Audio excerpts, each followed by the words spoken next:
bokkul ci li war a mën a tax ba sérénité gën a am ci réew mi man góomoo. Oppression face à la presse à l'image de la troisième suspension du groupe Walfadjri Mamadou Fofana lu si sa jàngat lu tax jamono ji journalistes yi ñenn ñi ci ñoom ñu lu bëri ñu leen di jàpp di leen tëj di leen mettre en garde à vue defal leen mandat de dépôt retirer seen carte de presse à l'image par exemple de Pape Alé Niang est-ce que c'est la liberté d'expression de la presse qu'on voudrait taire?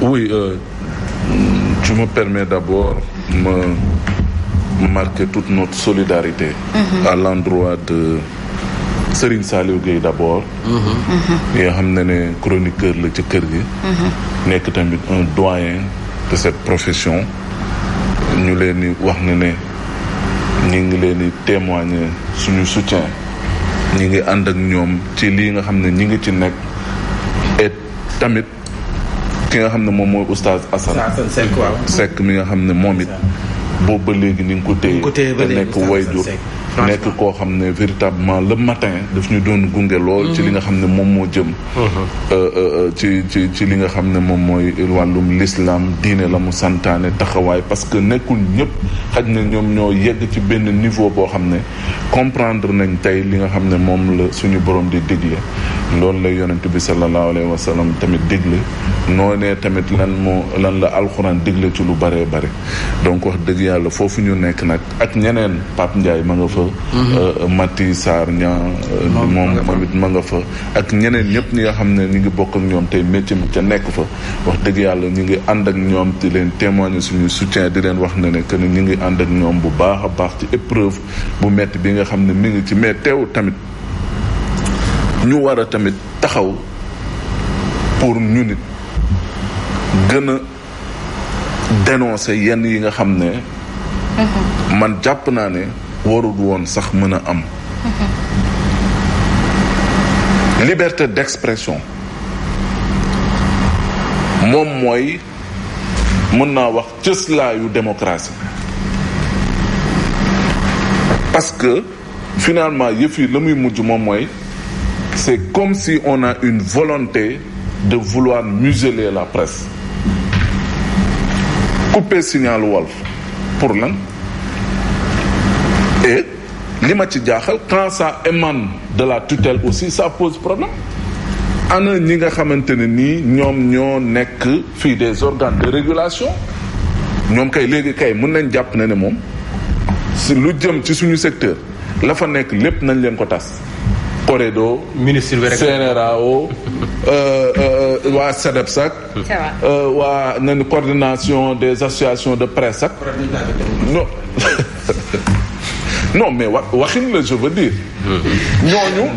ñooñu lan nañuy jëriñ tey jii nii na wax nga dëgg de lan nañuy jëriñ oui bu fekkee ne da ngeen ñu ne oui il faut réguler le secteur code de la presse mi ngi fi waaw ñu ne waaw léegi taxawal leen correct ñoom reconnaître nañ correct Sénégal kan moo ko taxawal ku dul état du Sénégal mun nga mën a fële sax ay patron de presse ñoom ñoo fa nekk mun nga mën a feekat association de presse yi ñoom ñoo booloo mais il y a de ces organes yoo xamante ne ni ñi ngi exister am de plein pouvoir pour agir sur le secteur ak les acteurs ba pare ñu teg leen foofu yëpp ministre bi moom génn na leen woy lii man maa ko def comme du genre woy man maa ko def léegi lan ngeen ci man waruñu yegg foofu Walf université la ci li nga xamante ne nii moom mooy wàllum métier bi ñu nekk ñi fi bëri tey ñu leen di tudd ci presse bi jaar nañ fa beneen bi di bu ñu waxee wàllum démocratie gën na am doole Walf bokk na ci ñu ko bu nekkul ci nga xamante ne nii moo gën a jouer partition bu ci ëpp bokk na ci ñu jouer loo xamante ne nii tax na tey ñuy wax Sénégal vitrine de la démocratie. Ça c'est vrai. Sidi Lamine Niass ndem si yàlla si suñu papa jooju taxawaay bu am solo bi nga xam ne taxaw na ko pour ñi nga xam ne moom mooy la voix des sans voix ñi nga xam ne seen baat mënul yegg fenn li nekk toujours ci wetu askan wi donc mënuñu nekk au 21e siècle nga naan da ngay couper ay signal et bu fekkoon ne sax da ngay couper mu am sax daanaka njeexital boo xamante ne nii di nga ne groupe ba de dootuñu waxati mais yow da nga leen couper ñoom ñu ngi agir dans les plateformes digitales foofu nga ne ñu gën a ëppee doole et ñëpp xam nañ tey téléphone nu mu amee doole oui télé si poche kon donc muy ku nekk fii ni ñu koy waxee le monde est un village planétaire ki nekk fii nekk États-Unis nekk feneen ak feneen ak feneen tey mi ngi suivre Walf à travers les plateformes donc am na ci yoo xamante ne nii sa waay balaa ñu koy jël yenn décisions yi war nañ ci xalaat bu baax et finalement nu ñuy tongalee journalistes yi aussi au Sénégal di leen topp tamit ci yenn yoo xam ne man mun naa ne war nañ ko sax mën a weesu donc loolu nekk na loo xam ne nguur gi jàpp naa ne war na ci delloo ci xelam war na ci xalaataat et puis war na am beneen taxawaay boo xam te nii tey dina tax lu jëm ci wàllum presse ak yooyu dinañ leen gën a mën a jox kàttan ak doole gi nga xam ne dinañ mën a jouer li nga xam te nii loolu nañuy xaar ci ñoom. Une presse nekkul contre le pouvoir mais presse la boo xam te ne nii day taxaw pour di gindi pouvoir bi tey pour ñu mën a xam fan nañu war a teg seen gët man presse duma la def noonu xam nga lu tax damay jàpp ne yow yaa waroon nekk sama vitrine par rapport ak li nga xam ne loolu la askan wi di dund à travers Walf à travers Sen TV à travers d'autres chaînes de télévision peut-être même le président yenn yi nga xam te ne nii da koy joxe ni ay dogal yenn yi nga xam ne ay jafe-jafe la tam ko umpoon loolu mënoon na ko servir muy mën di xam lan moo xew et en fonction de ça muy mën di réajuster wu. Mais Mamadou Fofana ñoom itam boo déggee ci seen jargon dañuy faral di wax ne léegi le journalisme ñenn ñi ci journalistes yi dañuy far te journalisme warut am far wala yenn ci ligne éditoriale yi dafay fësal trop loo xamante ni dana mën a yëngal nguur wala yëngal ab réew loola waral bokk na ci li tax ñu censurer yenn chaînes. Oui, mën naa la ne la presse n'est pas exempte de reproches. On est tout à fait d'accord que presse bi am na ci bu ñu demee ba naan nañ taxawal carte nationale de presse mais justement loolu moom moo ko waral pour que yenn peut-être jafe-jafe yi nga xam ne ñu ngi koy am ñàkk formation yu ñenn ñi am ak ñi nga xam ne dañ leen di jël teg leen ci télé wala teg leen ci rajo ñu war a mën a wax au nom des journalistes te fekk ne nekkuñu des professionnels de ce métier là peut-être loolu ñun ñëpp d'accord nañ ne loolu lu ñu war a jàpp la lu ñu war a xeex la lu ñu war a ànd la pour que métier mi kat ki koy def ku ne ñu mën la xàmmee ràññat la ci et puis ñu xam ne aussi da nga koy def en toute impartialité et en toute responsabilité loolu aussi nous on est d'accord à ce niveau-là parce que duñ ne tout est rose dans la presse waaw nangu nañ ne lii nangu nañ laa am na ay discours yoo xam te ne nii duñ ko nangu muy bàyyeekoo ci un journaliste boo xam ne dañoo ne il a été formé wala ak am na consolidation des acquis de l'expérience au moins 10 ans dans ce métier-là ba pare mën a am yenn taxawaay maintenant quant à far xam nga am na ay genre journalistes yoo xam ne journalistique yoo xam ne ni nit da ciy joxe son point de vue est-ce que joxe son point de vue cela veut dire que da nga far parce que tey li ñuy def nii di wàllum chronique ñu ci bëri dañuy jàpp ne way li ngay def lii da nga contre nguur ak yooyu et fekk ne genre journaliste la boo xam te ne ni nit ki da ciy joxe son point de vue nit ki day wax na mu gisee ak na mu jàppee ne yëf yi noonu la war a doxee donc loolu tant que on n'arrive pas à faire ce discernement là également ñu mën a xam ne journalistes yi dañoo am ay genre journalistique yoo xam ne dañ ko seen métier moo leen ko mën a may ñu mën a taxaw ne nguur gi lii nga def du yoon président lii nga def du yoon ministre bi lii mu def du yoon également mën ko def ak opposition bi mën ko def ak société civile mën ko def également ak les populations mais ça c'est dans le rôle tout à fait naturel d'un journaliste. Merci beaucoup à vous Mamadou Fofana waa correct na jot na ñu def peut-être un public reportage sur les genres journalistiques existants bu ko defee moo xam l'opposition le régime au pouvoir ñu mën a xam n'est-ce pas Simon Faye luy suñu métier. mais correct ñu ngi organiser ce qu'on appelle des cadres d'école. Voilà. Par exemple temps yii ils ont réuni autour d'une formation tous les techniciens de médias. C'est les monteurs, c'est les caméramans, photographes, etc. Parce que tam suñu métier bi photo yi ngay gis ci presse beeg yooyu. dafa am benn code bu ko régir également dans la profession. Et même photo nit ki xale mag nangam am na noo xam ne mënoo ko ni génne. Donc c'est autant de techniques de montage de prise de vue etc. yu ñu doon waxtaane léeg-léeg également am na comme cas d'école. Il y a eu également c'est beaucoup de genres de situation par exemple l'image des enfants nan la ñuy traiter des cas liés à des mineurs et cetera yooyu yëpp correct da ci def ay formation et c'est autour de professionnels qui viennent s'entretenir avec d'autres également professionnels et ça permet de rediscuter la réglementation autour de ça li foofa na wax moo ci nekk parce que genre journalistes yi dañoo bëri ku nekkul ci métier bi peut-être mënoo ko xam am na sax ñu nekk ci biir métier bi yoo xam ne yenn techniques yi sax maîtriser wuñ ko mais ce qui te pousse à dire que métier bi ak métier beneen boo mën a jël chaque jour yaa ngi jàng lu bees donc na nit ñi également am humilité boobu li ci des nag après peut-être waxtaan lay doon combat ku ci nekk ak na nga koy engagé également parce que ku ci nekk également tu as besoin de défendre ton outil de travail. C'est vrai. Voilà.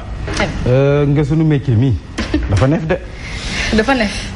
bu dee brebis galeuse li ñuy wax dafa neef yàlla mi ñu tim am na benn doyen bu doon déglu ci benn rajo bu mag nag ñu koy muy wax est-ce que du à l'étranger sax mu interview bi ñu ko doon defal mu ne dañu toll fu nga xam ne nii journalisme terme yi mu utilisé dañ toll fu ñuy wax vampirisation du journalisme wala cannibalisme parce que léegi le journaliste du ma wax sax le journaliste mais peut-être ñi nga xam ne peut-être jàppe nañ seen bopp ay journaliste li leen intéressé mooy deret bi tuuru na li leen intéressé mooy accident am na li ñuy njëkk laaj kan moo dee ñaata dee moo fa am boo nee kenn deewul ne ak kon garaaw. son angle de traitement. lan moo leen intéressé moo di plus people bi maanaam asmaa ngi nii naa xool duma xool liggéey bu muy def. naa xool ci sikk.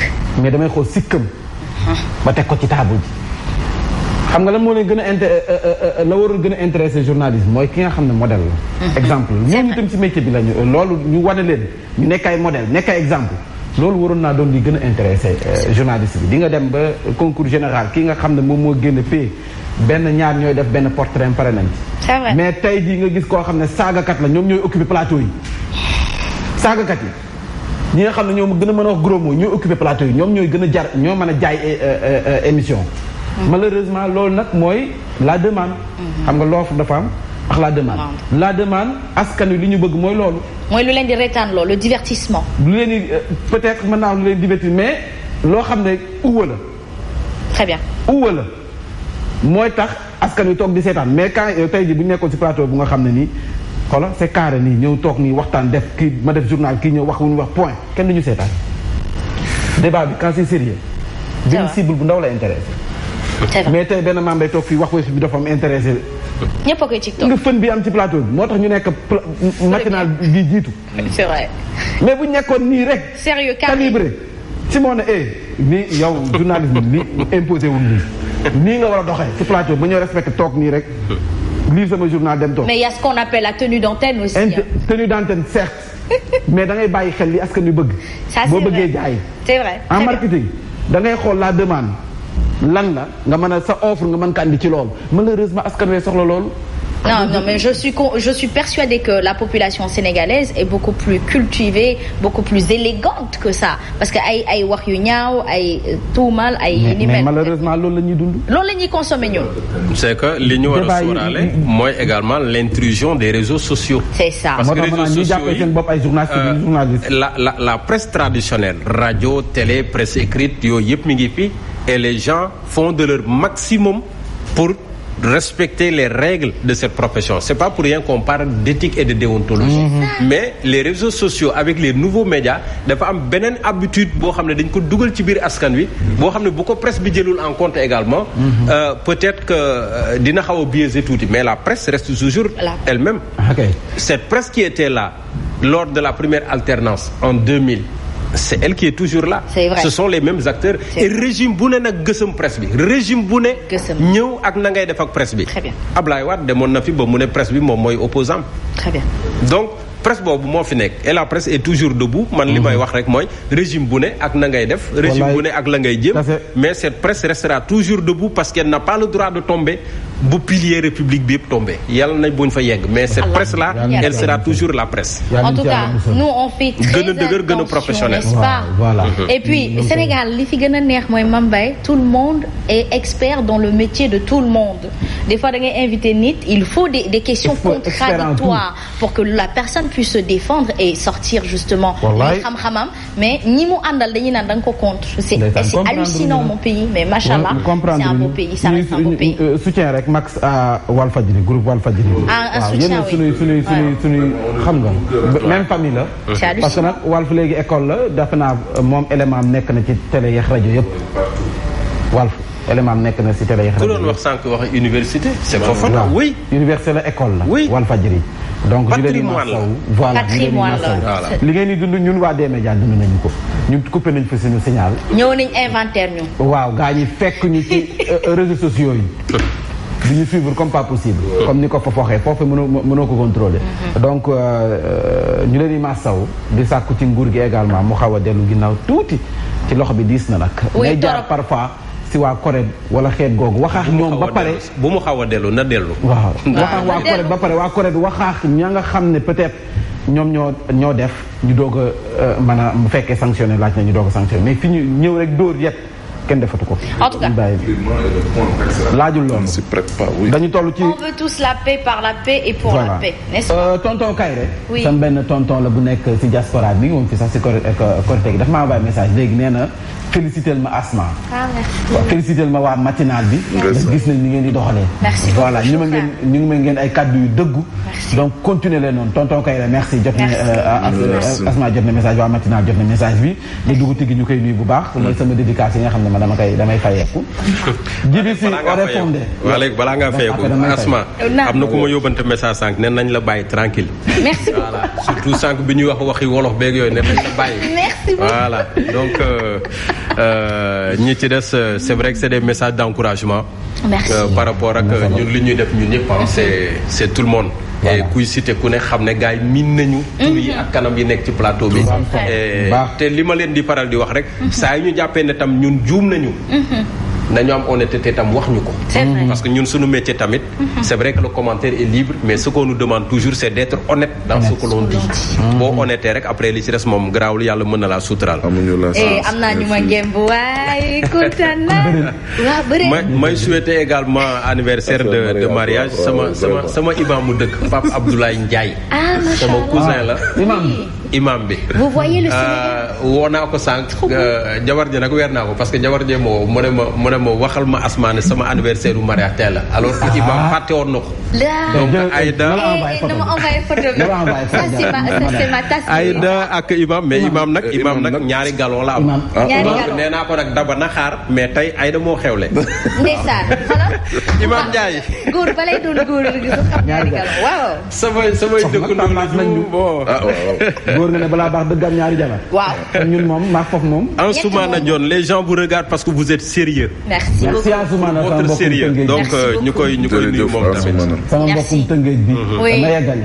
oui allez teel samedi may ñu rek ñu firi. mais man de bu ñu poñee. damay teel a yeewee peut-être bàyyi de. ah maam Sidi da ngay tàcc yow moom dañoo xuloo da nga war a xam loolu maam Sidi yow lépp lu la naqadi rek neex na ma.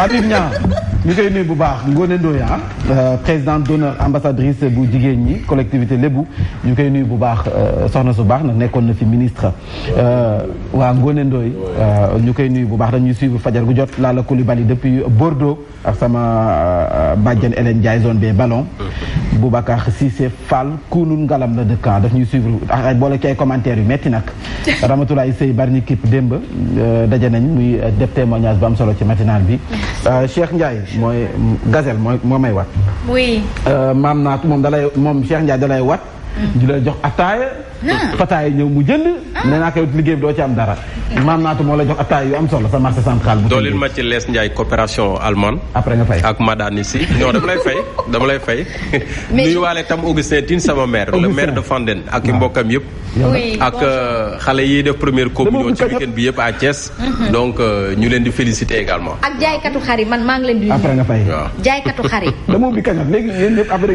nga envoyé aywa tribune bu wax ñëpp man daal nee naa chaque jour Mame Mbaye suivez mon regard chaque jour pour le voleur, un jour pour le propriétaire.